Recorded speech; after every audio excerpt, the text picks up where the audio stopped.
शब्दों का भार है और शब्दों का भार ही उसकी मानसिक गुलामी भी है। और जब तक शब्दों की दीवारों को तोड़ने में कोई समर्थ न हो, तब तक वह सत्य को भी न जान सकेगा, न आनंद को, न आत्मा को। इस संबंध में थोड़ी सी बातें कल मैंने आपसे कही। सत्य की खोज में, और सत्य की खोज ही जीवन की खोज है, स्वतंत्रता सबसे पहली शर्त है। जिसका मन गुलाम है वो और कहीं भला पहुंच जाए, परमात्मा तक पहुंचने की उसकी कोई संभावना नहीं।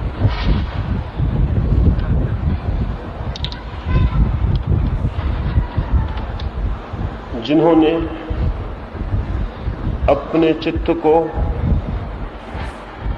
सारे बंधनों से स्वतंत्र किया है, केवल वे ही आत्माएं स्वयं को, सत्य को और सर्वात्मा को जानने में समर्थ हो पाती। ये थोड़ी सी बातें कल मैंने आपसे कही। उस संबंध में बहुत से प्रश्न मेरे पास आए हैं। सबसे पहले एक मित्र ने पूछा है कि यदि हम शब्दों से मौन हो जाएं, मन हमारा शून्य हो जाए, तो फिर जीवन का, संसार का व्यवहार कैसे चलेगा? हम सभी को यही भ्रांति है कि मन हमारे जितने बेचैन और अशांत हो, संसार का व्यवहार उतना ही अच्छा चलता है। ये हमारा पूछना वैसे ही है जैसे बीमार लोग पूछें कि यदि हम स्वस्थ हो जाएं तो संसार का व्यवहार कैसे चलेगा। पागल लोग पूछें कि हम यदि ठीक हो जाएं और हमारा पागलपन समाप्त हो जाए तो संसार का व्यवहार कैसे चलेगा।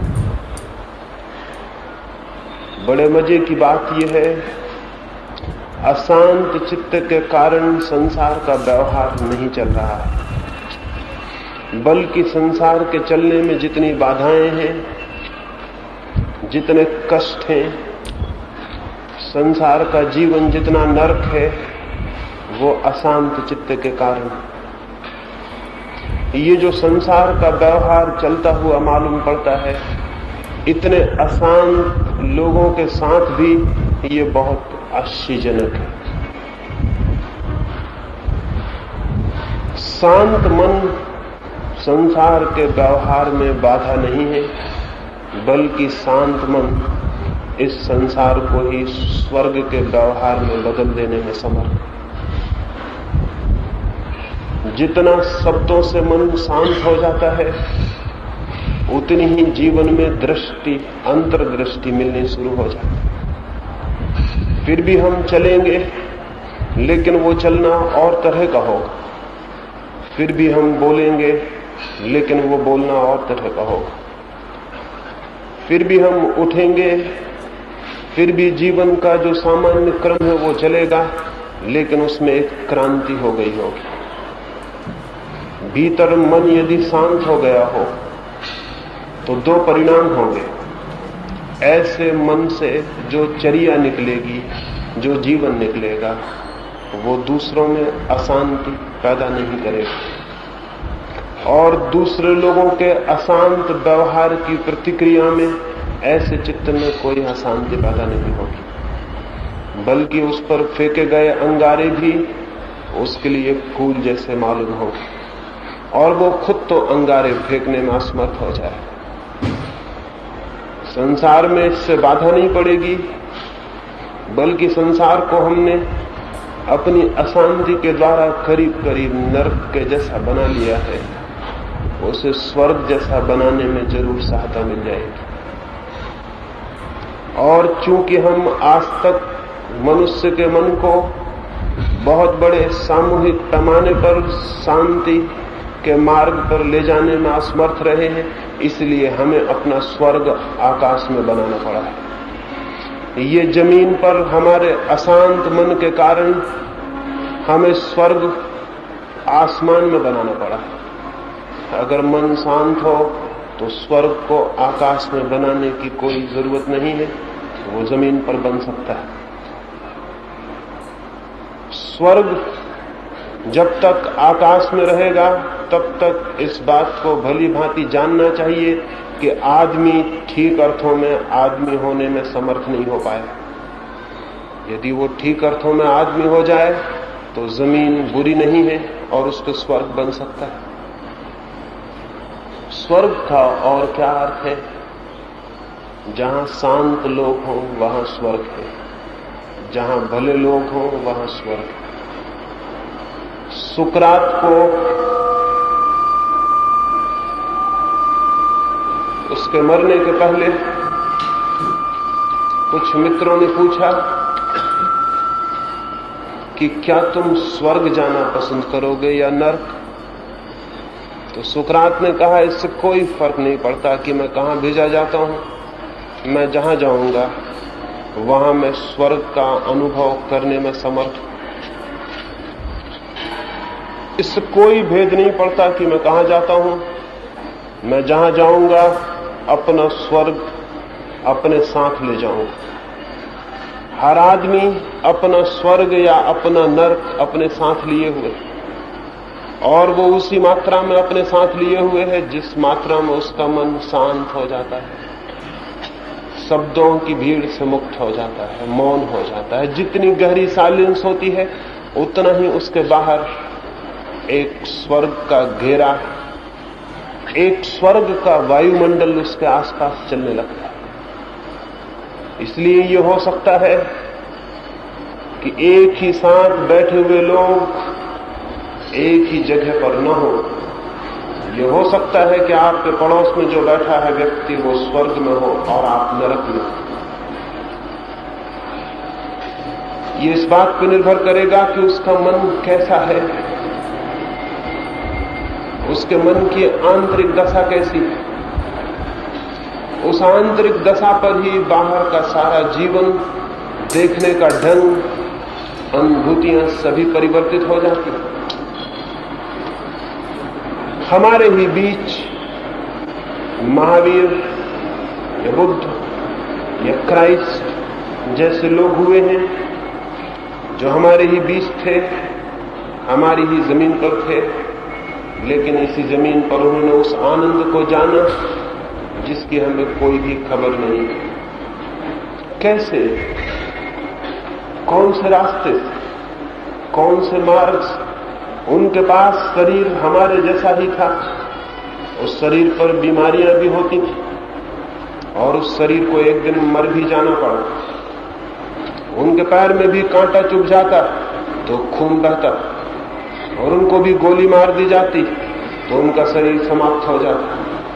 हड्डी और मांस हमारे ही जैसा था, भूख और प्यास हमारे ही जैसी थी, जिंदगी और मरण हमारे ही जैसा था। लेकिन फिर फर्क क्या? फर्क था तो भीतर कोई फर्क था। भीतर मन और तरह का था, हमारा मन और तरह का था। मन शांत था, मन मौन था। इस मौन और शांति से भी उन्होंने जीवन को जिया, और उस जीवन में से बहुत सी सुगंध पाई, बहुत सा संगीत पाया। हम अशांति के द्वारा जीवन को जीते हैं, और हम ये भी सोचते रहते हैं कि अगर हम शांत हो गए तो फिर जीवन कैसे चलेगा, जैसे जीवन अशांति से चल रहा हो। जीवन अशांति से चल नहीं रहा है, घिसट रहा है। जीवन अशांति से विकसित नहीं होता, केवल तड़पता है और परेशान होता है। और जीवन के व्यवहार का शांत हो जाने से कोई विरोध नहीं। लेकिन शायद सैकड़ों वर्षों की शिक्षाओं ने हमारे मन में एक तरह का द्वंद्व, एक तरह का द्वैत पैदा कर दिया। सैकड़ों वर्षों से ये कहा जाता रहा है कि जिस व्यक्ति को शांत होना है उसे संसार छोड़ देना पड़ेगा। सैकड़ों वर्षों से ये बात समझाई गई है कि शांत होना, सत्य के मार्ग पर होना और संसार का व्यवहार, ये दोनों विरोधी बातें। मैं आपसे निवेदन करता हूं, ये बड़ी खतरनाक शिक्षा थी और इस शिक्षा के कारण ही जीवन धार्मिक नहीं हो पाया। इस शिक्षा के कारण ही जमीन आज भी अधार्मिक है, क्योंकि ये शिक्षा हमारे लिए एक एस्केप बन गई, एक पलायन बन गई, एक बचाव का रास्ता बन गई। हमने सोचा कि यदि संसार को चलाना है तो धर्म हमारे लिए नहीं, और धर्म हमारे लिए उस दिन होगा जिस दिन हम संसार को छोड़ने को राजी होंगे। न हम संसार को छोड़ने को राजी होंगे और न धर्म से हमारा कोई संबंध होगा। धर्म से बचने के लिए हमने एक तरकीब खोज ली। ये शिक्षा हमारे धर्म और हमारे बीच दूरी और फासला बन गई। मैं आपसे निवेदन करता हूं, मन जितना स्वस्थ और शांत होगा वो संसार का विरोधी नहीं होगा, बल्कि संसार को ट्रांसफॉर्म करने में, संसार को नया जीवन देने में सहयोगी बनेगा। शांत आदमी संसार का शत्रु नहीं है, बल्कि वही मित्र है। और जीवन का धर्म से कोई विरोध नहीं है, और परमात्मा संसार के बीच कोई दुश्मनी नहीं है। जीवन को ठीक से जीना ही परमात्मा को पाने का मार्ग है। और धर्म या आंतरिक जीवन और शांति की खोज, ठीक ठीक अर्थों में हम कैसे जिए, इस दिशा में हमारे पैरों को बढ़ाने की तरकीब, माध्यम और मार्ग है। इसलिए ये न सोचें कि मैंने कहा मन शांत हो जाए, शब्दों से मुक्त हो जाए तो आपका संसार और व्यवहार बिगड़ जाए। नहीं, वो अभी बिगड़ा हुआ है। अगर मन शांत हो सके तो संसार में ही, इस सामान्य जीवनचर्या में ही, इस दैनंदिन जीवन में ही परमात्मा के दर्शन शुरू हो जाएंगे। एक रात एक साध्वी एक गांव में मेहमान होना चाहती थी, लेकिन उस गांव के लोगों ने उसे ठहरने के लिए अपने दरवाजे न खोले। हर दरवाजे पर उसने प्रार्थना की कि आज की रात मैं यहां ठहर जाऊं, लेकिन द्वार बंद कर लिए गए। जैसा कि मैंने कल कहा, वो साध्वी, वो अकेली महिला उस रात उस गांव में शरण मांगती थी, लेकिन उस गांव के लोगों का धर्म दूसरा था और साध्वी का धर्म दूसरा था, इसलिए शरण देना संभव नहीं हुआ। एक शब्द बाधा बन गया। साध्वी किन्हीं और विचारों को मानती थी और गांव के लोग किन्हीं और विचारों को मानते थे। उस साध्वी को ठहरने के लिए जगह नहीं मिली। आखिर उस सर्द रात में उसे गांव के बाहर एक वृक्ष के नीचे ही सो जाना पड़ा। रात कोई 12 बजे होंगे, तब ठंडी हवाओं में उसकी नींद खुल गई। उसने आंखें खोली तो ऊपर पूर्णिमा का चांद वृक्ष के ऊपर खड़ा और वृक्ष में रात के फूल चटक चटक के खिल रहे। उसने पहली बार आकाश में इतने सुंदर चांद को देखा, इतने एकांत में, इतने अकेलेपन में, और उसने पहली बार जीवन में उस वृक्ष पर रात के फूलों को खिलते हुए सुना। छोटी छोटी बदलियां आकाश में तैरती थीं। वो उठी और मौन उस रात के सौंदर्य को उसने जाना और पिया, और फिर आधी रात को ही वो गांव में वापस पहुंच गई और उसने उन लोगों के द्वार खटखटाए जिन्होंने सांझ उसे शरण देने से इनकार कर दिया। अंधेरी रात, आधी रात में वे घर के लोग उठे और उन्होंने पूछा, कैसे आई हो? हम तो सांझ को तुम्हें इनकार कर चुके। उस साध्वी ने कहा, मैं धन्यवाद देने आई, काश तुमने मुझे अपने घर में ठहरा लिया होता तो आज रात मैंने जो सौंदर्य जाना वो मैं कभी भी न जान पाता। तो मैं तुम्हें धन्यवाद देने आई हूं कि तुमने मुझ पर कृपा की कि रात अपने घर में मुझे न ठहरने दिया। अन्यथा तुम्हारी दीवारें बहुत छोटी थीं और मैं उसमें मेहमान भी हो जाती तो आकाश को न देख पाती और उस चांद को न देख पाती और उन फूलों को न सुन पाती जो खिल रहे। तो मैं धन्यवाद देने आई हूं तुम्हारे पूरे गांव को। तुमने मुझ पर जो कृपा की है वो बहुत बड़ी। ये साध्वी के ये प्रतिक्रिया आप में होती, किसी दूसरे व्यक्ति में होती असंभव है। दूसरा व्यक्ति तो इतने क्रोध से भर जाता, इतने वैमनस्य से, इतनी घृणा से, इतने अपशब्दों से कि शायद उसे नींद भी ना आती, और इतने अपशब्दों और क्रोध से भरे होने के कारण उसे चांद भी दिखाई न पड़ता, और अपने भीतर इतने शोरगुल की वजह से उसे फूलों के खिलने की खबर भी न मिलती। वो रात तो वैसी ही आती, चांद भी निकलता, फूल भी खिलते, लेकिन वो क्रोध से भरा हुआ मन, वो अशांत मन उस सबको न देख पाता और उस गांव के प्रति सदा के लिए एक शत्रुता का भाव उसके मन में पैदा हो। हम सारे लोगों का मन भी संसार के प्रति जो इतनी शत्रुता से भर गया है, उसका कारण ये नहीं है कि संसार में चांद नहीं उगता और फूल नहीं खिलते। उसका ये कारण नहीं है कि संसार में सौंदर्य की कोई कमी, उसका ये कारण नहीं है कि संसार में सत्य का कोई अभाव, उसका ये भी कारण नहीं है कि संसार में चारों तरफ से परमात्मा की वर्षा नहीं हो रही, या कि प्रकाश की किरणों ने आना बंद कर दिया, या कि जीवन मृत हो गया। नहीं, आज भी फूल खिलते हैं, आज भी चांद निकलता है, आज भी परमात्मा की रोशनी 24 घंटे वर्षा करती है, आज भी चारों तरफ उसकी ध्वनि उठती है, लेकिन हमारे पास वो मन नहीं है जो उसे जान सके, देख सके और पहचान सके। उसे जानने और पहचानने के लिए चाहिए एक शांत, एक साइलेंट माइंड।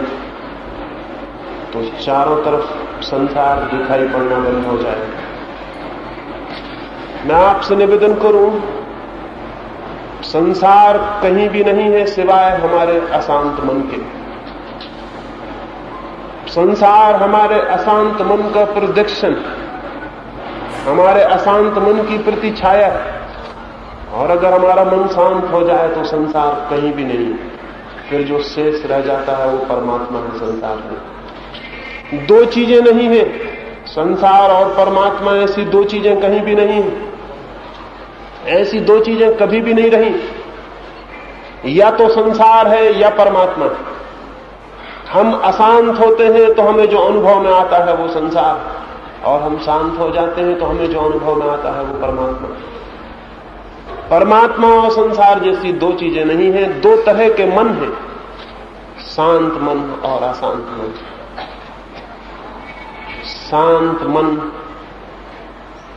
न तो व्यवहार में बाधा है न संसार में, बल्कि जैसे जैसे भीतर शांति गहरी होती चली जाती, बाहर सब कुछ परिवर्तित होने लगता है। एक दूसरे ही जगत का, एक दूसरे ही सत्य का आविर्भाव होने लगता है। कुछ और ही दिखाई पड़ने लगता है वहीं जहां हमें पदार्थ के अतिरिक्त और कुछ भी कभी दिखाई नहीं पड़ा। कुछ और ही दिखाई पड़ने लगता है वहीं जहां हमें शरीरों के अतिरिक्त और कभी कोई स्पर्श न हुआ। अपार्थिव का प्रारंभ हो जाता है, अशरीरी का बोध शुरू हो जाता है। हमारे देखने और हमारे मन की गहरी क्षमता पर, हमारी रिसेप्टिविटी पर, हमारी ग्राहकता पर निर्भर करता है कि क्या हमें अनुभव हो। हम अशांत होंगे तो निश्चय मानिए बाहर जहां जहां अशांति है उसके अतिरिक्त आपको और कुछ भी अनुभव नहीं हो। आपका अशांत मन केवल अशांति को जानने में ही समर्थ। समान के पास समान खिंचा हुआ चला आता है। जब भीतर अशांति होती है तो चारों तरफ से अशांति हमारी तरफ चुंबक की तरह खींचने लगती। इसमें उस अशांति का कोई कसूर नहीं है। हमने जो अशांति का गड्ढा बनाया हुआ है वो अशांति को खींचने लगता है। और जब हमारे भीतर शांति होती है तो चारों तरफ से शांति के झरने हमारी तरफ बहने शुरू हो जाते। इसलिए इस जमीन पर जो आदमी जैसा होता है वैसा ही अनुभव कर लेता है। ये जमीन न तो बुरी है और न भली, यहां न स्वर्ग है और न नरक, न यहां अंधकार है और न प्रकाश। यहां तो हम जैसे होते हैं वैसे का ही हमें अनुभव हो जाता है, वैसे का ही हमें साक्षात हो जाता है। हम उसी से टकरा जाते हैं जो हम हैं। प्रत्येक व्यक्ति केवल अपने को ही सुनता और एहसास करता है। इसलिए ये न सोचें कि मन शांत हो जाएगा तो सब बंद हो जाएगा। नहीं, मन शांत होगा तो ही सबकी शुरुआत होगी। अभी तो करीब करीब सब बंद है। अभी तो हमारे जानने की न कोई क्षमता और न कोई विराट शक्ति। अभी तो जानने वाला मन ही नहीं, क्योंकि जानने की पहली शर्त है शांत हो जाना। अनुभव करने की पहली शर्त है शांत हो जाना। प्रेम को पाने की पहली शर्त है शांत हो जाना। कोई अपने घर में द्वारों को बंद किए बैठा हो तो सूरज बाहर खड़ा रहेगा, द्वारों पर आवाज नहीं करेगा, थपकी नहीं देगा, द्वार पर दस्तक नहीं देगा कि द्वार खोलो। सूरज बाहर प्रतीक्षा करेगा। और अगर हम द्वार बंद किए ही बैठे रहें, हम अपने हाथों अपने लिए अंधकार पैदा कर लेंगे। परमात्मा भी निरंतर सबके द्वार पर खड़ा है, लेकिन हम मन के द्वार बंद किए बैठे तो परमात्मा प्रतीक्षा करेगा और हम अपने अंधकार में बैठे रहेंगे। मन को शांत करने, मन को शब्दों से मुक्त करने का अर्थ है मन के सारे द्वार और दीवालों को गिरा देना, ताकि मन के ऊपर कोई आवरण न रह जाए, मन के ऊपर कोई बंधन न रह जाए, मन के ऊपर कोई दीवार न रह जाए, कोई कारागृह न रह जाए। तो फिर आ जाएगा वो प्रकाश जो चारों तरफ मौजूद है और हमारी प्रतीक्षा कर रहा है। परमात्मा हमारे ऊपर हिंसा नहीं करना चाहता है, इसलिए बाहर दरवाजे पे प्रतीक्षा करता है कि हम अपने द्वार खोलें। लेकिन हम अपने द्वार ही न खोलें तो अंधकार में हम अपने हाथ से जीते। शांत मन का अर्थ है द्वार खोलना, शांत मन का अर्थ है दीवार को तोड़ना, शांत मन का अर्थ है असीम के साथ तालमेल, असीम के साथ संबंध को स्थापित करना। उससे संसार मिटेगा नहीं, बल्कि संसार ही स्वर्ग बन जाएगा। उससे जीवन के संबंध नष्ट नहीं होंगे। जैसा कि हमें सिखाया गया है, हमें सिखाया गया है कि जो परमात्मा का हो जाएगा वो पत्नी का नहीं रह जाएगा, वो व्यक्ति वो अपने बच्चों का नहीं रह जाएगा, वो अपने घर का नहीं रह जाएगा, वो अपने संबंधियों का नहीं रह जाएगा। ये झूठ है बात, एकदम झूठ है। इससे ज्यादा झूठी बात कभी नहीं कही गई। सच्चाई उल्टी है। सच्चाई ये है कि उसके घर के लोग तो उसके होंगे ही, इस जमीन पर कोई न रह जाएगा जो उसके घर का बाहर का हो। सच्चाई ये है कि उसके संबंध तो जिनसे हैं उनसे होंगे ही, इस जगत में कोई न रह जाएगा जिससे उसके संबंध न रह जाए। उसका परिवार मिटेगा नहीं, बड़ा हो जाएगा। उसका प्रेम समाप्त नहीं होगा, विराट हो जाएगा। उसका छोटा सा घर नष्ट नहीं होगा, बल्कि उसके घर की सीमाएं बड़ी होती चली जाएंगी और जमीन पर कोई कोना ऐसा न होगा जिसे अपना घर जैसा मालूम न पड़े। ये बात झूठी है कि वो अपने घर से छोड़ देगा। सच बात यह है कि पूरी जमीन उसका घर हो जाएगी। ये बात गलत है कि वो अपने परिवार का शत्रु हो जाएगा। सच्ची बात यह है कि इस जमीन पर सब कुछ उसका परिवार हो जाएगा। उसका प्रेम विराट होगा, क्षुद्र नहीं। और निश्चित ही जब इतने विराट प्रेम का जन्म होगा तो जिस प्रेम को हम जानते हैं उसमें एक क्रांति हो जाएगी, उसमें एक परिवर्तन हो जाएगा। हमारे प्रेम में तो घृणा भी मौजूद होती। जिस पत्नी को हम प्रेम करते हैं उसकी हम हत्या भी कर सकते हैं। जिस मित्र को हम कहते हैं कि मैं तुम्हारे लिए प्राण दे दूंगा, जरा सी बात बिगड़ जाए और हम उसके प्राण लेने को तैयार हो सकते हैं। हमारा प्रेम अपने भीतर घृणा को छिपाए हुए। ये प्रेम झूठा है, क्योंकि जिस प्रेम के भीतर घृणा बैठी हो, उस प्रेम का मूल्य कितना है। हम जिसे प्रेम करते हैं उसी को घृणा भी करते हैं। जरा सी बात बिगड़ जाए, हमारी इच्छाओं के विपरीत हो जाए बात, हमारी आकांक्षा से भिन्न हो जाए, हमारा प्रेम समाप्त और हमारी घृणा बाहर निकल आए। जब दो मित्र शत्रु हो जाते हैं तो उन जैसा शत्रु और कोई भी नहीं होता, और जब दो भाई लड़ने लगते हैं तो उन जैसा लड़ने वाला भी खोजना कठिन। क्यों? क्या बात? हमारे प्रेम और हमारी मित्रता के पीछे हमारी घृणा मौजूद है। जब कोई व्यक्ति शांत होता है तो प्रेम नष्ट नहीं होता, उसके भीतर से घृणा समाप्त हो जाती है, उसके पास शुद्ध प्रेम बच जाता है। इसलिए उसके प्रेम में वो वायलेंस, वो हिंसा नहीं होती जो हमारे प्रेम में है, लेकिन उसके प्रेम में एक अपार्थिव प्रकाश आना शुरू हो जाता है, एक दिव्य ज्योति आनी शुरू हो जाती है। निश्चित ही जिस प्रेम में घृणा है वो सीमित होता है, वो किसी से बंधा होता है, लेकिन जिस प्रेम में कोई घृणा नहीं रह जाती वो असीम हो जाता है, उसका बंधन नहीं रह जाता। वो प्रेम किसी को पजेस नहीं करता, वो किसी का मालिक नहीं बनता, वो किसी को डोमिनेट नहीं करता, वो किसी का अधिकार नहीं ले लेता। हमारा प्रेम तो मालिकियत है। मैं अपनी पत्नी को कहूंगा कि मैं तुम्हारा मालिक। पति हमेशा से पत्नियों से ये कहते रहे, और पत्नी भी अपने मन में जानती है कि वो भी मालकिन है। जो ये जानता है कि जिससे मैं प्रेम करता हूं उसका मैं मालिक हूं, वो ठीक से समझ ले उसने कभी प्रेम को जाना भी नहीं, उसने कभी प्रेम को किया भी नहीं। प्रेम कभी किसी का मालिक हो सकता है? मालिक तो हम उसके होना चाहते हैं जिससे हमें डर होता है, भय होता है। हम उस पर कब्जा कर लेना चाहते हैं ताकि उससे भय न रह जाए, उससे डर न रह जाए। मालिक तो हम उसके होना चाहते हैं जिससे हमें कोई प्रेम नहीं होता। मालिक तो हम वस्तुओं के होना चाहते हैं। व्यक्तियों का कभी कोई मालिक हो सकता है, आत्माओं का कभी कोई मालिक हो सकता है। जो किसी को प्रेम करता है वो कभी उसका मालिक नहीं होना चाहेगा। मालकियत घृणा का सबूत है, प्रेम का नहीं। तो हमारा ये जो प्रेम है जो मालिक बन जाता है, और जिसकी मालकियत जरा भी डमाडोल हो जाए तो हत्या करने को उतारू हो जाए, ये प्रेम जरूर शांत व्यक्ति में नहीं रह जाएगा। शांत व्यक्ति के प्रेम में कोई पोजेशन, कोई मालकियत, कोई घृणा नहीं होगी। इसलिए शांत व्यक्ति का प्रेम असीम होता चला जाएगा। वो एक को पार करके धीरे धीरे अनेक पर पहुंच जाएगा।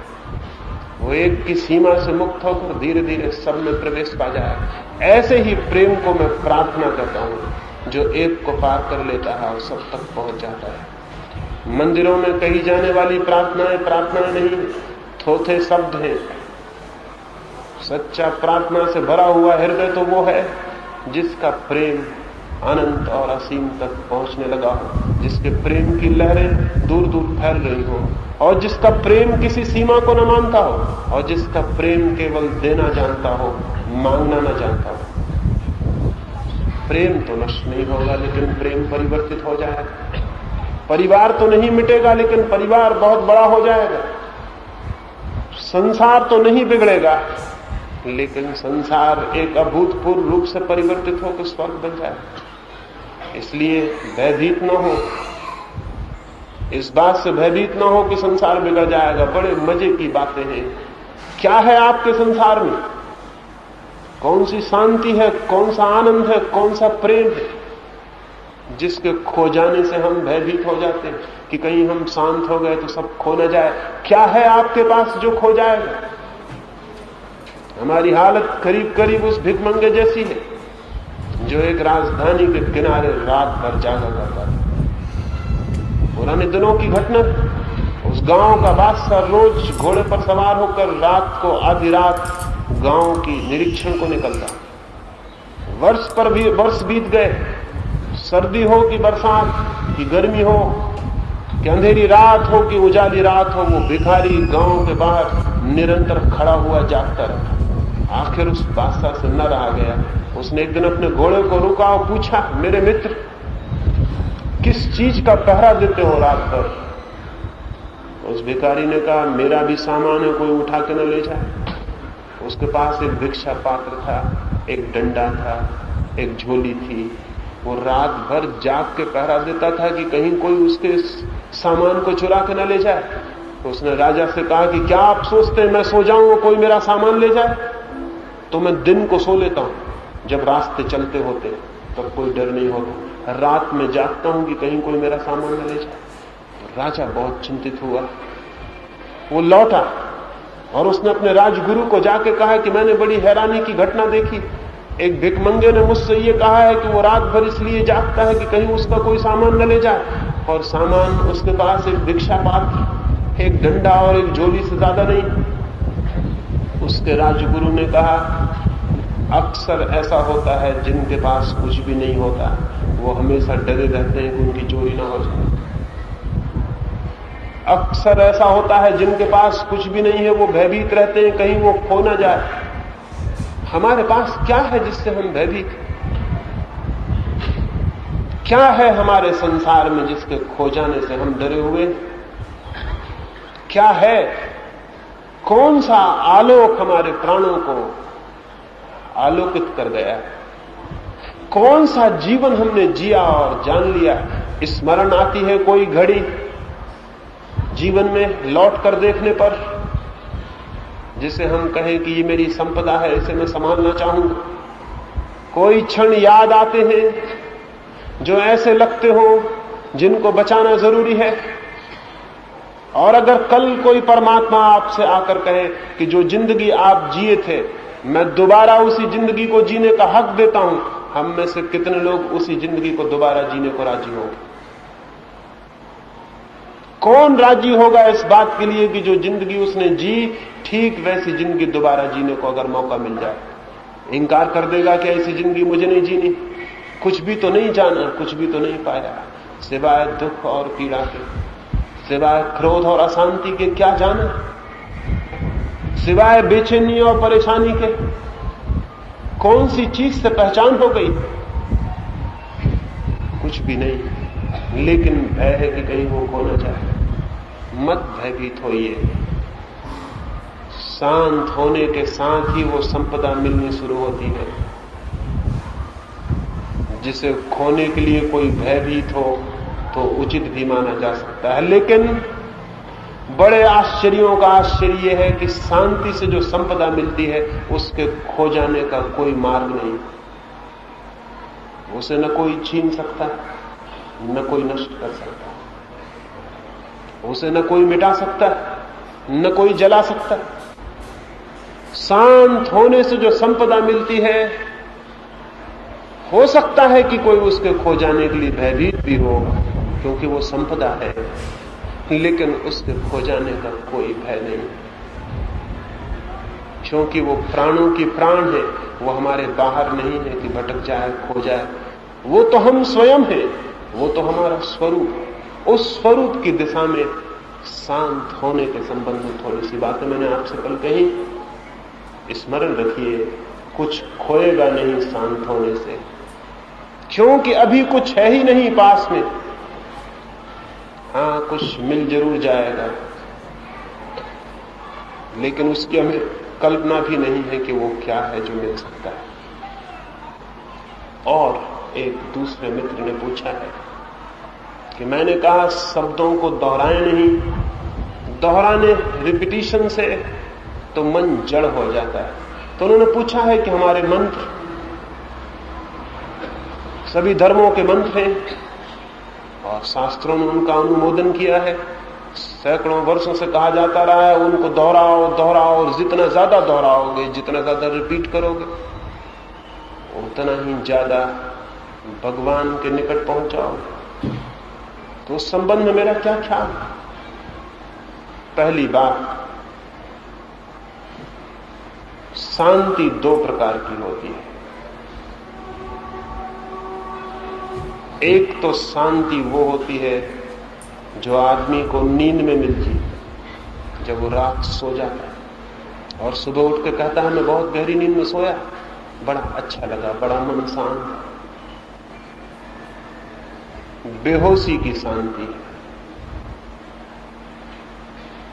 पैर में दर्द है और डॉक्टर एक इंजेक्शन लगा दे जिससे स्नायु सो जाएं, तो एक तरह की शांति मिलती है, दर्द का पता होना बंद हो जाता। जड़ता की शांति है, पैर जड़ हो गया, उसकी संवेदनशीलता कम हो गई, दर्द का अनुभव नहीं होता।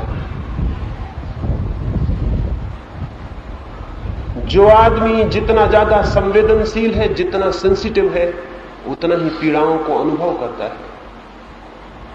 जो आदमी जितना जड़ है, जितना इडियट है, उतना ही कम पीड़ाओं को अनुभव करता है। क्योंकि पीड़ा के अनुभव के लिए संवेदनशीलता चाहिए। तो जितना संवेदनशील व्यक्ति होगा उतनी पीड़ा अनुभव करेगा, जितना कम संवेदनशील होगा उतनी कम पीड़ा अनुभव करेगा। जमीन पर जो सर्वाधिक बुद्धिमान, सर्वाधिक संवेदनशील हृदय हैं, वे सर्वाधिक दुख पाते हैं। जमीन पर जो बहुत जड़ बुद्धि है, उन्हें कोई भी दुख व्याप्त नहीं होता, उन्हें पता ही नहीं चलता, उन्हें ख्याल भी नहीं होता कि ये दुख है। क्योंकि दुख के लिए बोध चाहिए, अवेयरनेस चाहिए, होश चाहिए, दुख के अनुभव के लिए। तो शांति दो प्रकार की हो सकती है। मन जड़ हो जाए तो भी ऐसा लगेगा कि शांत हो गए, नशा कर लें, शराब पी लें तो भी शांति मालूम पड़ेगी। लेकिन वो शांति झूठी है, उससे दुख मिटता नहीं। केवल दुख को अनुभव करने वाला यंत्र जड़ हो जाता है। दुख को अनुभव करने वाला यंत्र जड़ हो जाए, इससे दुख नहीं मिटता, इससे केवल दुख भूल जाता है। कितनी देर भुलाइएगा? भुलाने के कई रास्ते हैं, शारीरिक रास्ते हैं और मानसिक रास्ते हैं। शारीरिक रास्ते तो यह है, एक आदमी शराब पी लेता है, एक आदमी नाचने लगता है, नाचने में पागल हो जाता है,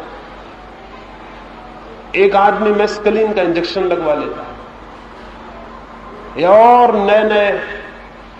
नए ड्रग्स हैं, एलएसडी है और जमाने भर के ड्रग्स हैं, उनको ले लेता है। कुछ घंटों के लिए उसकी सारी जो दुख को अनुभव की क्षमता है वो विलीन हो जाती है, फिर वापस लौट आएगी।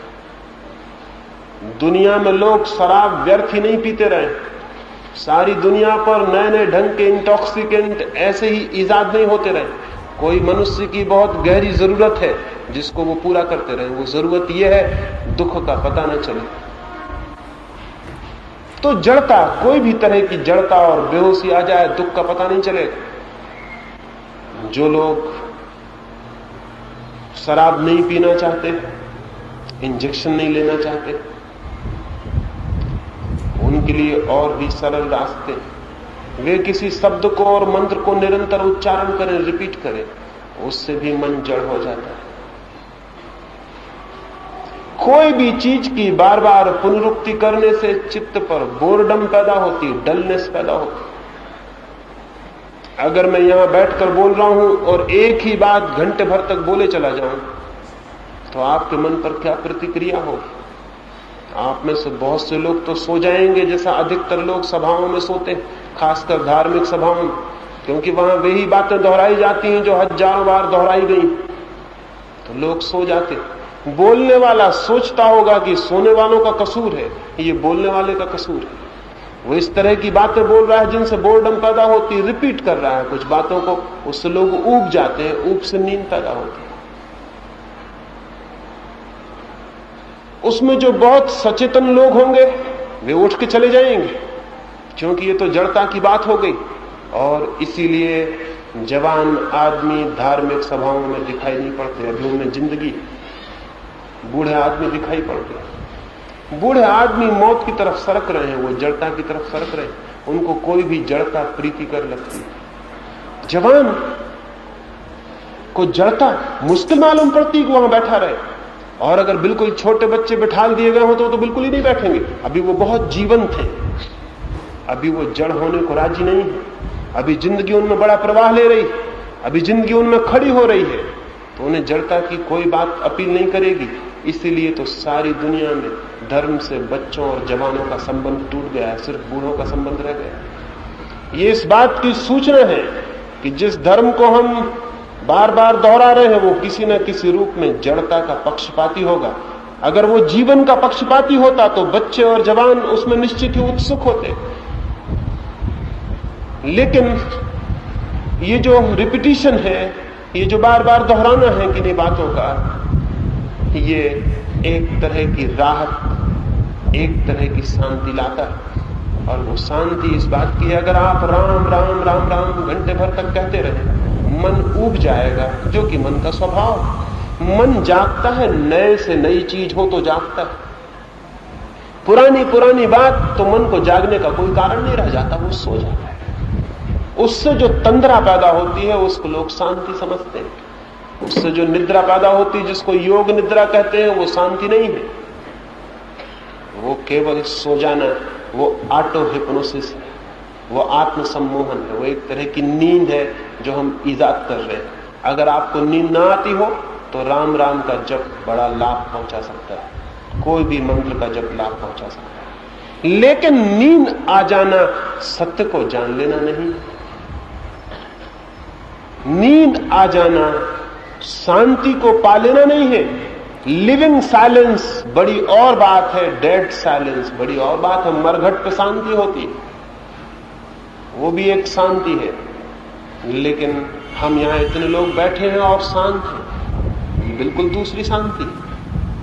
ये मरघट की शांति नहीं है। यहां इतने जिंदा लोग बैठे हैं, जीवंत लोग बैठे हैं, और यहां एक शांति, ये शांति बात। और बुद्ध का वैशाली के पास आना हुआ, 10,000 भिक्षु उनके साथ थे। गांव के बाहर उन्होंने डेरा डाला। वैशाली का नरेश भी उत्सुक हुआ देखने जाने को कि बुद्ध आए हैं, 10,000 भिक्षु उनके साथ आए हैं। कैसा ये आदमी जिसने राज छोड़ दिया, जो सम्राट से सड़क पर भिखारी हो गया, कैसा ये आदमी। उस नरेश ने भी अपने मंत्रियों को कहा कि मुझे दिखाने ले चलो, मैं चलना चाहूंगा। एक संध्या वो वैशाली के बाहर गए। उसने अपने मंत्रियों से पूछा कितनी दूर है। रथ पास आ गया था, वृक्षों का घना झुरमुट था। मंत्रियों ने कहा इन्हीं वृक्षों के उस पार, बस हम निकट ही हैं। 10 कदम के बाद वो नरेश संदेह से भर गया। उसने कहा तुम कहते थे 10,000 भिक्षु उनके साथ हैं और यहां तो बिल्कुल सन्नाटा है। उसने अपनी तलवार निकाल ली। उसने कहा मालूम होता है कोई धोखा दिया गया है मुझे।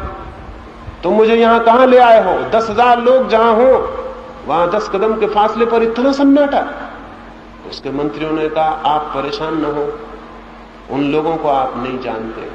वे जीते जी शांत हो गए।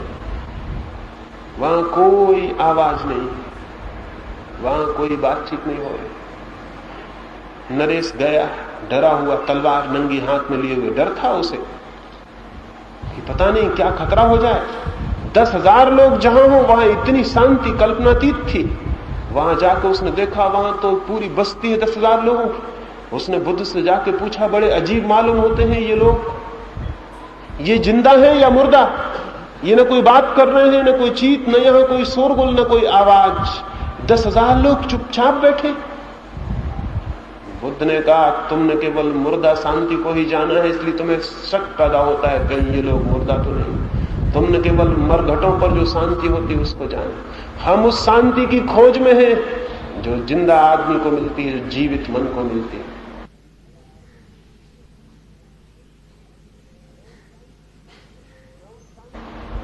मैं उस शांति की बात कर रहा हूं जो मन को मुर्दा ना कर दे, डेड ना कर दे, मन को डल ना कर दे, शिथिल ना कर दे, बल्कि मन को इतना सचेतना से भर दे, इतनी अवेयरनेस से, इतने होश से, इतने जीवंत शक्ति से कि वो जीवंत शक्ति के कारण शांत हो जाए। शक्ति की क्षीणता के कारण नहीं, सो जाने के कारण नहीं, बल्कि जागरण के कारण शांत हो जाए। तो जागरण से जो शांति आती है वो तो जीवित है। उस जीवित शांति में तो जाना जा सकता है सत्य, क्योंकि सत्य जानने के लिए जागृत होना जरूरी है, नहीं तो जानेगा कौन। लेकिन मंत्रों, नाम जप और इस तरह की बातों से जो शांति पैदा होती है वो झूठी निद्रा की शांति है, जीवन की शांति नहीं। उससे कुछ होने वाला नहीं।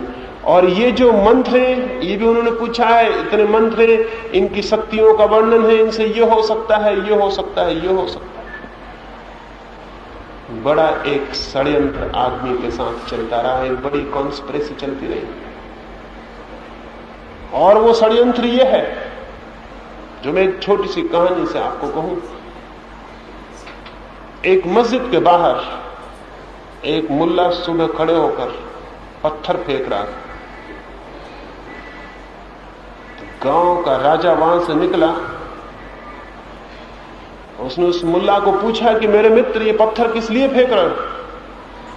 उस मुल्ला ने कहा ताकि शेर, चीते, जंगली जानवर यहां राजधानी में ना आ सके, इसलिए पत्थर फेंक रहा हूं। वो राजा बहुत हैरान हुआ। उसने कहा कि मैंने आज तक न तो यहां शेर देखे न चीते देखे, तुम फिजूल पत्थर फेंक रहे हो। वो मुल्ला क्या बोला? वो बोला कि तुम्हें पता ही नहीं है राजन, मेरे पत्थर फेंकने की वजह से ही तो शेर और चीते यहां नहीं आते। तुम सोचते हो शेर चीते नहीं है, और मेरे पत्थर फेंकने की वजह से वो नहीं आते। अभी कुछ समय पहले 8 ग्रह इकट्ठे हो गए थे और सारा मुल्क दीवाना हो गया सारी दुनिया को बचाने के लिए, और न मालूम किस किस तरह की बेवकूफियां हमने की। और अगर कोई हमसे कहे कि देखो कुछ तो हर्जा नहीं हुआ उन अष्टग्रह से, तो हम कहेंगे तुम पागल हो। अरे हमारे यज्ञ हवन की वजह से कोई हर्जा नहीं हो पाया, नहीं तो हर्जा हो जाता। तो हमने जो मंत्रोच्चार किए और हमने जो पवित्र अग्नियां जलाई, उनकी वजह से सारी दुनिया बच गई, नहीं तो दुनिया डूब जाती। वो हमारे पत्थर फेंके इसलिए शेर चीते नदारत हो गए, नहीं तो वो तो कथे। अगर हमने ये नहीं किया होता तो कहीं भी दुनिया कभी की डूब के नष्ट हो गई होती, महाप्रलय हो गया होता। ये सारे मंत्र उन भूत प्रेतों को भगाते हैं जो है ही नहीं। पहले हमें यह विश्वास दिला दिया जाता है कि भूत प्रेत हैं, पहले हमें यह विश्वास दिला दिया जाता है कि ये फियर, ये घबराहट है। जब हम उससे भयभीत हो जाते हैं तो उसको दूर करने के लिए मंत्र बता दिया जाता है। निश्चित ही भय दूर हो जाएंगे उन मंत्रों से, क्योंकि भय थे ही नहीं। कहावत है, फेथ कैन मूव माउंटेन्स। कहावत है, विश्वास पहाड़ों को हटा सकता है, लेकिन केवल ऐसे पहाड़ों को जो काल्पनिक हो। सच्चे पहाड़ों को आज तक किसी विश्वास ने न हटाया और न हटा सकता है। हाँ, झूठे पहाड़ हटाए जा सकते हैं और झूठे पहाड़ समझाए जा सकते हैं कि हैं। हम इतने नासमझ हैं कि हम हजारों झूठी बातों पर हजारों वर्ष तक विश्वास करते रहे, और आज भी हमारी नासमझी का कोई अंत नहीं हुआ। आज भी हम विश्वास करते हैं। उनको हटाया जा सकता है क्योंकि वो है ही नहीं। जो बीमारियां नहीं हैं वे मंत्रों से दूर की जा सकती हैं। जिन सांपों में जहर ही नहीं होता वे मंत्रों से उतर जाते हैं। हिंदुस्तान में 97% सांपों में कोई जहर नहीं होता, केवल 3% सांपों में जहर होता है। 100 आदमियों को सांप काटे, 97 के मरने का कोई भी कारण नहीं सिवाय इसके कि वो भय से न मर जाए। तो 97 मौकों पर तो मंत्र काम कर ही जाएगा। ये हो सकता था कि मंत्र न होता तो वो आदमी मर जाते, क्योंकि दुनिया में बीमारी से कम लोग मरते हैं, भय से ज्यादा लोग मरते हैं। सांप ने काट खाया, ये बात मारने वाली हो जाती, चाहे सांप में कोई जहर हो या ना हो। हजारों सांप के काटे हुए लोग मर जाते हैं केवल इसलिए कि उनको सांप ने काट खाया। उस सांप में कोई जहर ही नहीं होता। 100 आदमियों को सांप काटे, 97 के मरने का कोई कारण नहीं, लेकिन मर सकते हैं। मंत्र ऐसे आदमियों को बचा सकता है, क्योंकि जो जहर नहीं था वो उतर सकता है। और भय हमें बहुत जोर से पकड़ते हैं। एक कहानी मैंने सुनी है। एक राजधानी के बाहर एक फकीर रहता था। एक दिन सुबह सुबह उसने देखा एक बहुत बड़ी काली छाया नगर की तरफ भागी चली आ रही। उसने उस काला छाया से पूछा, तुम कौन हो? उस काली छाया ने कहा, मैं प्लेग हूं। फकीर ने पूछा, किस लिए जा रही हो नगर में? उसने कहा कि मुझे 1000 लोगों के प्राण लेने। वो छाया नगर में चली गई। 3 महीने बीत गए, उस फकीर ने उस जगह को न छोड़ा, क्योंकि 3 महीने में कोई 10,000 आदमी मर गए उस गांव में। उसने कहा कि लौटते हुए मैं प्लेग से पूछ लूं कि मुझसे झूठ बोलने की क्या वजह थी। 3 महीने बाद वो प्लेग की काली छाया वापस लौटी तो उस फकीर ने टोका और उसने कहा कि हद हो गई, मुझसे झूठ बोलने का क्या कारण था?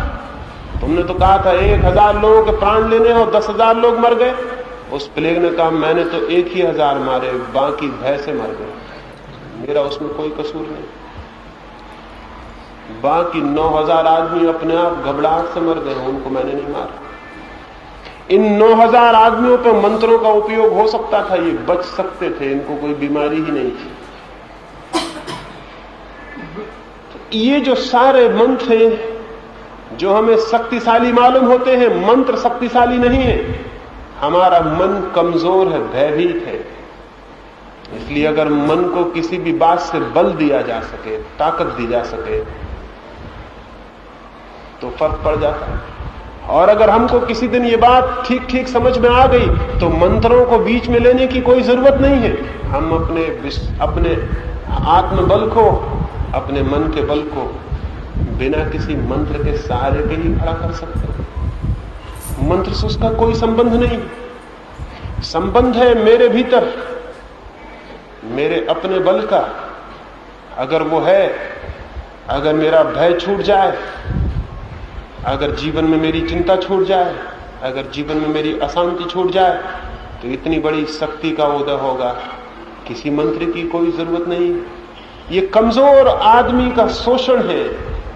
कमजोर है आदमी बहुत, और धर्मों ने, पुरोहितों ने उसे मजबूत तो नहीं बनाया, उल्टे और कमजोर किया है, उसे और भयभीत किया है। उसे ऐसे भय दे दिए हैं जिनकी कोई जगह, कोई गुंजाइश नहीं है, जिनकी सच्चाई में कहीं कोई असलियत नहीं है। जमीन के भय हैं, नरक के भय हैं, स्वर्ग के भय हैं, और न मालूम कितने कितने काल्पनिक भय हैं। और उन काल्पनिक भय के भीतर घिरा हुआ आदमी है। इस आदमी को बल चाहिए, इसको कोई भी ना समझी पकड़ा दे। अगर इसे ऐसा लगे कि हाँ मेरी थोड़ी हिम्मत बढ़ती है, तो हिम्मत तो अंधेरे में आप जा रहे हो, अगर जोर से फिल्म का गाना भी गाने लगे तो बढ़ जाती है। अगर अंधेरी गली से निकल रहे हो और सीटी बजाने लगे तो भी हिम्मत बढ़ जाती, कुछ भी करने लगे तो हिम्मत बढ़ जाती, क्योंकि करने में आप भय को भूल जाते हैं। क्योंकि मन एक ही साथ 2 काम नहीं कर सकता, या तो फिल्मी गाना गा सकता है या भयभीत हो सकता है। अगर अंधेरी गली से निकल रहे हो और जोर से फिल्म का गाना गाने लगे तो मन फिल्म का गाना गाने लगा, भयभीत कौन होगा?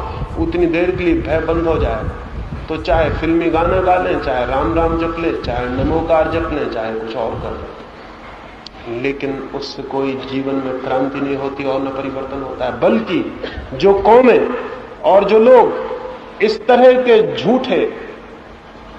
के झूठे विज्ञानों में, इस तरह की स्यूडो साइंसेस में फंस जाते हैं, उन मुल्कों में असली विज्ञान का जन्म नहीं हो पाता। हमारे मुल्क का दुर्भाग्य यही है, यही मंत्र, यही थोथे विश्वास और इन पर श्रद्धा हमारे मुल्क में साइंस पैदा नहीं हो सकी। हम सारी जमीन पर पिछड़ गए हजारों साल के लिए। शायद हम अब किसी कौम के साथ कदम मिला के नहीं चल सकेंगे। किसके ऊपर जिम्मा है? उन लोगों के ऊपर जो इन थोथी बातों को प्रचारित करते रहे, लोगों को समझाते रहे। इसकी वजह परिणाम यह हुआ कि जिंदगी के दुख को मिटाने का जो कॉजलिटी थी, जो कारण था असली, वो तो हमने नहीं खोजा। हमने कहा मंत्र कर लो, राम राम जप लो, मामला सब ठीक हो जाएगा। तो जिंदगी के दुख मिटाने के जो असली कारण थे वो हमने नहीं खोजे।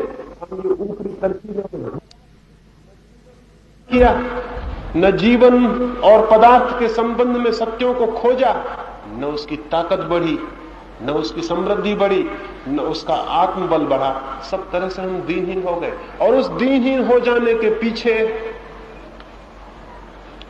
सबसे बड़ा कारण हमारे ये थोथे मंत्र, ये थोथे ख्याल कि हम इन बातों को करके सब कुछ कर लेंगे। सोमनाथ पर हमला हुआ। सोमनाथ के हमले के वक्त सारे हिंदुस्तान से बहादुरों ने यह खबर भेजी कि मंदिर की रक्षा के लिए हम आ जाएं। तो मंदिर के गर्व से भरे हुए पुजारियों ने कहा, तुम्हारी जरूरत भगवान की रक्षा के लिए, भगवान अपनी रक्षा नहीं कर सकेंगे, भगवान सबके रक्षक हैं, तुम्हारी क्या जरूरत है। बात तो ठीक थी, भगवान जो सबके रक्षक हैं उनके लिए कोई तलवार की रक्षा की जरूरत। मान गए वे लोग।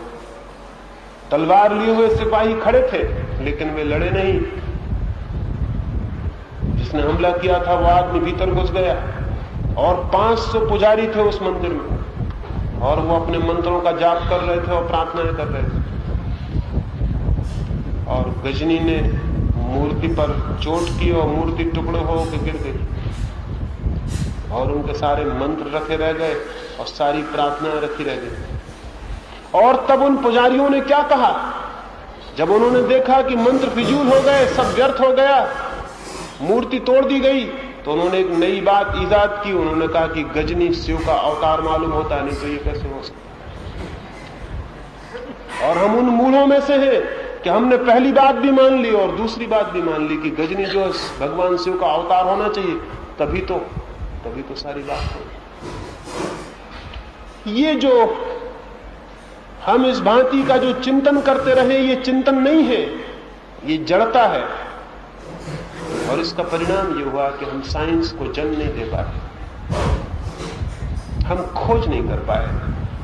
दूसरी कौमों के लोग जो सभ्यता और विचार के रास्ते पर हमसे बहुत पीछे चले, बहुत पीछे, वे आज चांद तारों पर पहुंच रहे।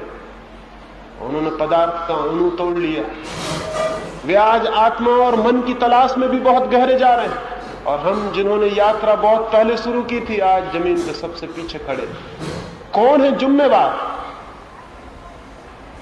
वही लोग जो आज भी मंत्र और हवन की बातें कर रहे हैं। जीवन बातचीत करने से हल नहीं होता और ऊपरी इलाज करने से चिकित्साएं नहीं होती। जीवन में कारण खोजने पड़ते हैं। कारण की खोज साइंस है और बिना कारण को खोजे शब्दों को दोहराने की आस्था सुपरस्टिशन है, अंधविश्वास। मैं आपसे निवेदन करता हूं, कोई मूल्य इनका बहुत नहीं है। और जब तक हम ये बात स्पष्ट रूप से न समझ लेंगे और हमारे मुल्क की नई पीढ़ी इस जंजाल से नहीं छूट जाएगी, तब तक हम अपने मुल्क में सत्य के अनुसंधान में न तो पदार्थ को खोज सकेंगे और न परमात्मा को। मंत्र न तो पदार्थ की खोज में अर्थपूर्ण है और न परमात्मा की खोज। दोहराने वाली बातें और कोरे शब्दों को दोहराने वाली बातें ज्यादा से ज्यादा थोड़ी सी हिम्मत दे सकती हैं, लेकिन उनसे कोई जीवन में क्रांति नहीं होती। और जितने जल्दी हम इस बात को समझ लें उतना अच्छा है, नहीं तो शायद हमारे दुर्भाग्य के मिटाने के रास्ते भी बंद हो जाएंगे, समय भी खो जाएगा और हम अपने दुर्भाग्य को पहुंचने के सारे उपाय अपने हाथ से ही तोड़ देंगे। लेकिन हम आज भी यही किए चले जा रहे हैं। आज भी पानी नहीं गिरता तो हम मंत्र का सहारा लेते हैं। 5000 साल से हम यही करते रहे। 5000 साल से हम यही करते रहे कि जो हमसे न बन सके उसमें हम मंत्र का सहारा ले लेते हैं। बीमारी हो तो मंत्र, पानी न गिरे तो मंत्र, आदमी मरता हो तो मंत्र, अनाज पैदा ना हो तो मंत्र। मंत्रों का कुल जमा परिणाम यह हुआ जो हम आज, और इसका फल यह हुआ कि हम मंत्रों में खोए रहे। और अगर हम कारण खोजने में इतनी ताकत लगाते तो कोई वजह न थी कि आकाश से पानी क्यों न गिर सके, कोई वजह न थी कि जमीन के भीतर से पानी क्यों न निकाला जा सके। जमीन के भीतर इतना पानी है कि अगर 500 वर्षों तक भी बिल्कुल वर्षा ना हो तो भी पानी की कोई कमी नहीं, लेकिन हम उसे निकालने में समर्थ नहीं हो सकते। हम बैठे रहे, मंत्र पढ़ते रहे। बिहार में हर वर्ष आए वर्ष अकाल पड़ता है, मंत्र वहां बहुत पढ़े जाते हैं, मुल्क भर से भीख मांगी जाती। अब तो हम दुनिया भर में भिखारी की तरह जाहिर हो गए, हर जगह हाथ फैला के खड़े हो जाते। मंत्र घर में पढ़ते हैं, भीख जमाने भर में मांगते, लेकिन बिहार में वो किसान हाथ पे हाथ रखे बैठा रहता है, जमीन में कुआं भी नहीं खोदता। बिहार के खेतों में कुएं नहीं, जहां निरंतर अकाल पड़ रहा है, वहां हर वर्ष यज्ञ, महायज्ञ और न मालूम क्या क्या बेवकूफियां हम करते हैं, लेकिन कुआं खोदने की हम कोई फिक्र नहीं करते। कुआं हम क्यों खोदें? हम तो मंत्रों के धनी हैं, और मंत्र हमारे पास है तो सब पानी भी गिरेगा और फसलें भी उगेंगी, और न मालूम हम क्या क्या कर लेंगे। इस भ्रम में, इस इल्यूजन में हमने बहुत गंवाया। वक्त आ गया कि ये भ्रम टूट जाना चाहिए, नहीं तो मुल्क की रीढ़ हमेशा के लिए टूट जाएगी। इस कौम का बहुत भविष्य नहीं है अगर हम इन्हीं पुरानी पिटी पिटाई बातों को आगे भी दोहराते जाते हैं, तो इस कौम के आगे आने वाले दिन अच्छे नहीं हो सकते। हम एक भिखमंगे में परिवर्तित हो गए, और मंत्रों की कृपा है, और हमारे पुरोहितों की और हमारे पंडितों की। जरूर मंत्र उपयोगी है पंडितों पुरोहितों के लिए, आपके लिए नहीं। उनका धंधा है, उनका व्यवसाय है, उनकी आजीविका है, वे उससे जी रहे हैं। और अगर ये बंद हो जाएंगी बातें और लोगों का ख्याल इनसे हट जाएगा, तो उनकी आजीविका जरूर टूट जाएगी। इसका तो जरूर मन में दुख होता है कि उनकी आजीविका टूट जाएगी, लेकिन अब ये आजीविका तोड़नी पड़ेगी। अब उनकी आजीविका चलेगी तो इस पूरे मुल्क का जीवन टूट जाएगा। अब दो बातों में से कुछ न कुछ निर्णय करना होगा कि या तो ये मंत्र पढ़ने वाले पंडित और पुरोहित जिए और हम मर जाएं, और या फिर अब इनको अपना व्यवसाय बदलना होगा। अच्छा होगा कि मंत्र और यज्ञ करवाने की बजाय ये कुएं खोदने लगे, कुछ और करने लगे, और मुल्क को जीने दें और खड़ा होने दें। कोई उपयोग नहीं है, जरा भी कोई उपयोग नहीं है। और इस बात को बहुत स्पष्ट 2 और 2 4 की भांति आपसे कह रहा हूं, कोई उपयोग नहीं।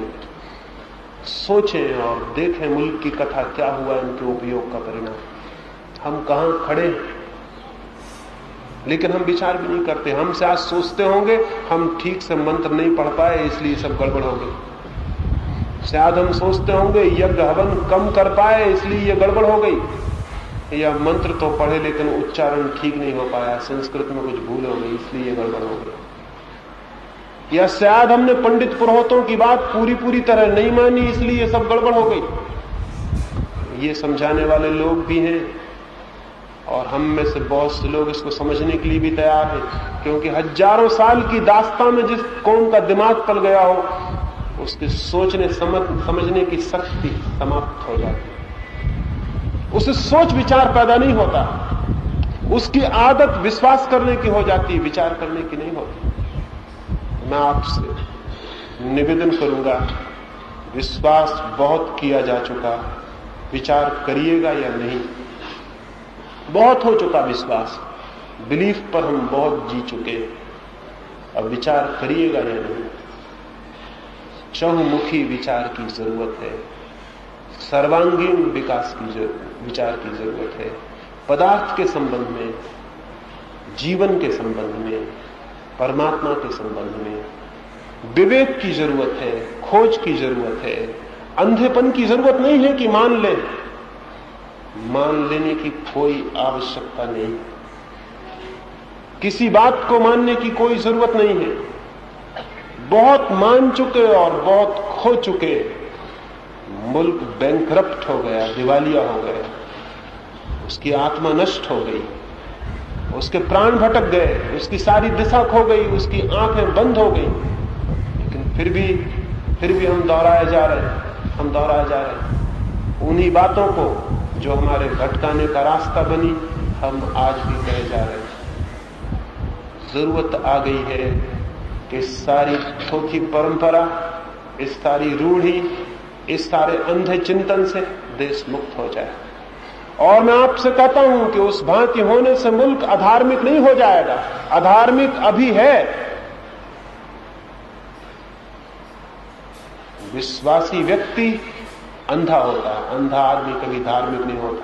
धार्मिक तो बहुत खुली हुई आंखों वाला आदमी होता है। विचार अधर्म में नहीं ले जाता, विचार तो जितना तीव्र और गहरा और जितना प्रवेश करने वाला होता है, उतना ही ज्यादा धर्म में ले जाता है। तो विचार की क्रांति अगर आए तो इससे घबराने की जरूरत नहीं कि अधार्मिक हो जाएंगे, लोग भटक जाएंगे। मैं आपसे कहता हूं लोग भटके हुए हैं, अब और भटकने की कोई गुंजाइश नहीं है। और ये भी ख्याल रखें कि जितना जितना विचार की सामर्थ्य पैदा होती है, सोच पैदा होता है, जीवन को कसने और परखने की हिम्मत और विश्लेषण करने की हिम्मत पैदा होती है, संदेह करने की हिम्मत पैदा होती है, उतना भीतर प्राणों का साहस बढ़ता है, आत्मा बलवान होती है। जो लोग कभी संदेह ही नहीं करते, उनकी आत्मा कमजोर ना हो जाएगी तो और क्या होगा। एक मित्र ने पूछा है, वो अंतिम प्रश्न, उसके बाद में चर्चा बंद करूंगा। एक मित्र ने पूछा है, हमसे तो कहा जाता है कि हम माँ बाप गुरु को आदर दें, सम्मान दें और उनकी बात को हमेशा प्रमाणिक माने, उस पर शक ना करें, उस पर संदेह ना करें। तो मेरा क्या विचार है इस संबंध? पहली बात, अगर कोई भी आपसे कहता हो मुझे आदर दो, तो उसे आदर कभी मत देना, क्योंकि ये मांग उस आदमी के भीतर आदर योग्य होने की कमी का सूचक है। अगर कोई कहता हो, अगर गुरु ये कहता हो मुझे आदर दो, उसे कभी आदर मत देना, क्योंकि यह आदमी गुरु होने के योग्य भी नहीं रहा। गुरु कभी आदर नहीं मांगता, जो आदर मांगता है वो गुरु नहीं रह जाता। आदर की मांग बड़े क्षुद्र मन की सूचना है। आदर मांगा नहीं जाता, आदर मिलता है।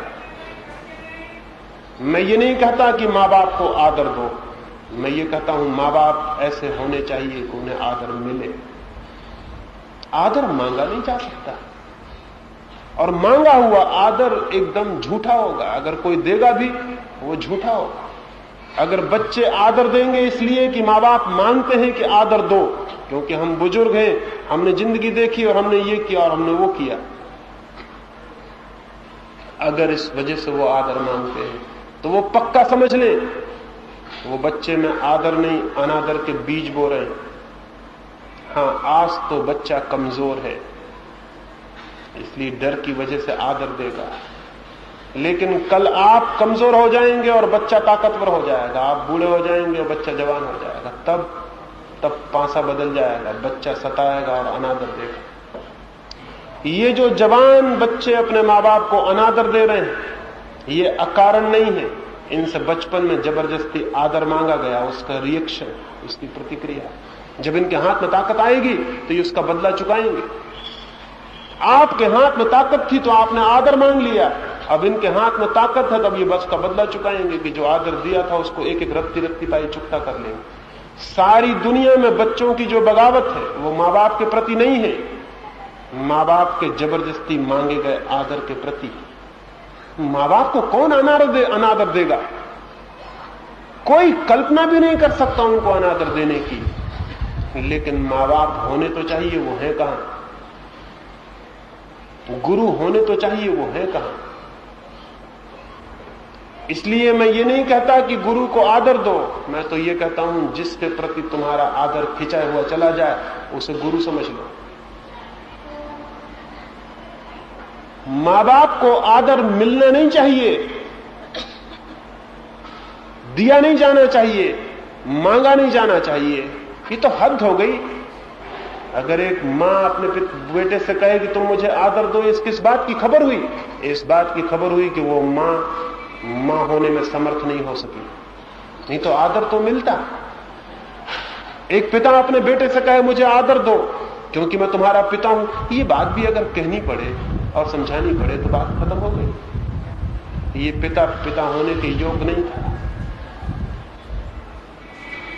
जब भी आदर मांगा जाता है तो समझ लेना चाहिए समाज में आदर पाने योग्य लोग समाप्त हो गए। सचमुच योग्य व्यक्ति कभी आदर नहीं मांगता, सम्मान नहीं मांगता। और जिस व्यक्ति को इस बात का एहसास है कि वो जो कह रहा है सच है, वो कभी ये नहीं कहता कि मेरी बात को प्रमाण मान लेना। जिस आदमी को अपनी बात पर शक होता है वो हमेशा जोर देकर कहता है कि मेरी बात प्रमाण है, मैं जो कह रहा हूं वो सत्य है। जिस आदमी को शक होता है अपनी बात पर, वो ये कहता है कि मैं जो कह रहा हूं वो प्रमाणिक है, इस पर शक करोगे गर्दन काट देंगे। लेकिन जिसको अपनी सच्चाई पर, अनुभव पर, जिससे सीधा बोध होता है कि जो मैं कह रहा हूं सच है, वो कभी ऐसा नहीं कहता। वो कहता है कि मुझे दिखाई पड़ता है कि ये सच है, तुम भी सोचना और खोजना। क्योंकि उसे इस बात का पता है कि अगर दूसरे व्यक्ति ने सोचा और खोजा तो वो निश्चित ही इस नतीजे पर आ जाएगा जो मैं उससे कह रहा हूं।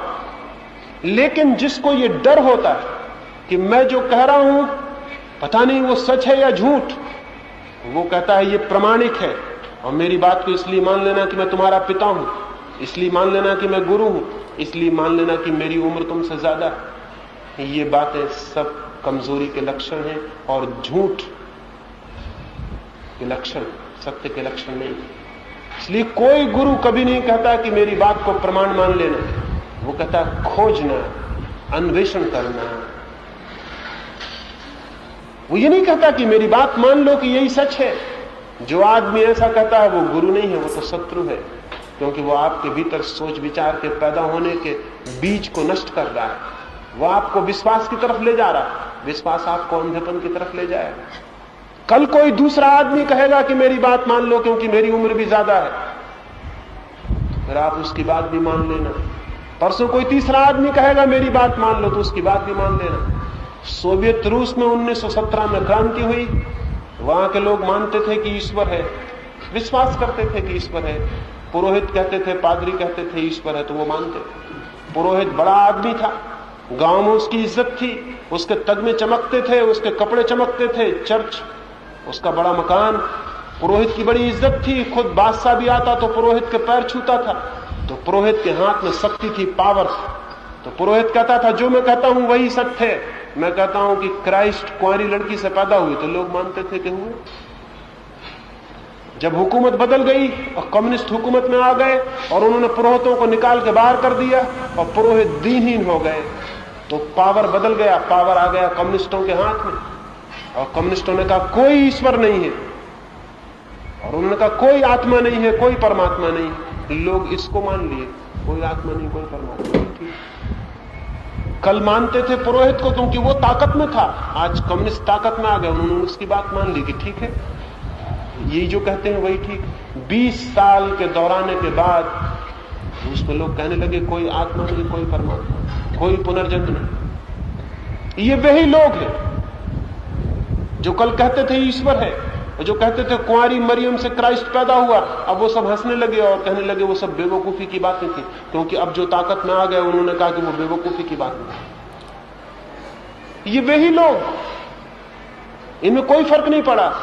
ये विश्वास के परिणाम हुआ। ये अगर इन लोगों ने विचार किया होता और अगर इन्होंने क्राइस्ट को या परमात्मा की खोज को विचार से अंगीकार किया होता, तो कोई कम्युनिस्ट इनको ये समझाने में समर्थ नहीं हो सकता था कि ईश्वर नहीं। इनके भीतर विचार का अनुभव होता, कोई दुनिया की ताकत उसको तोड़ नहीं सकती थी। दुनिया में बड़ा खतरा है विश्वास के कारण, क्योंकि जो लोग विश्वास करते हैं वो किसी भी चीज पे विश्वास कर सकते हैं, उन्हें कोई भी चीज समझाई जा सकती, क्योंकि विश्वास करने वाला आदमी कभी विचार नहीं करता। इसलिए दुनिया की हुकूमतें, दुनिया के पॉलिटिशियंस, दुनिया के धर्म पुरोहित, दुनिया के शोषण करने वाले लोग, कोई भी ये नहीं चाहते कि आप विचार करो, वो सब चाहते हैं विश्वास करो, क्योंकि आप विश्वास करोगे तो दुनिया में कोई क्रांति नहीं होगी, कोई बगावत नहीं होगी, आपका शोषण मजे से होता रहेगा, आपको मूढ़ बनाया जाता रहेगा और आप चुपचाप चलते रहोगे। विचार से वो सब घबराए हुए, और विचार के न होने का यह परिणाम है कि 5000 साल से आदमी कष्ट उठा रहा है, न मालूम कितने प्रकार के, जिनका कोई हिसाब नहीं। विचार पैदा होना चाहिए, क्योंकि विचार बगावत है, विचार रिबेलियन है। विचार पैदा होना चाहिए तो शायद बगावत भी पैदा हो, हम एक नई दुनिया बनाने में समर्थ हो जाएं। निश्चित ही पुरानी दुनिया तोड़नी पड़ेगी नई दुनिया बनाने के लिए। पुराने ढांचे मिटाने होंगे नए आदमी को जन्म देने के लिए। पुरानी दुनिया भली नहीं थी। क्या आपको पता है 5000 सालों में 15000 युद्ध लड़े हैं पुरानी दुनिया। इस दुनिया को कोई भला कहेगा? ये दुनिया पागल रही होगी जहां 5000 साल में 15000 युद्ध लड़ने पड़े हो, जहां रोज युद्ध करने पड़े हो, जहां रोज हत्या करनी पड़ी हो। ये दुनिया अच्छी दुनिया रही होगी? ये पागलों की दुनिया रही होगी। इस दुनिया को बदल देना जरूरी है, और बदलने के लिए पहला सूत्र है विश्वास करना नहीं, विचार करना, खोजना, विवेक से, अपने प्राणों की पूरी ताकत से जो ठीक लगे उसको स्वीकार करना।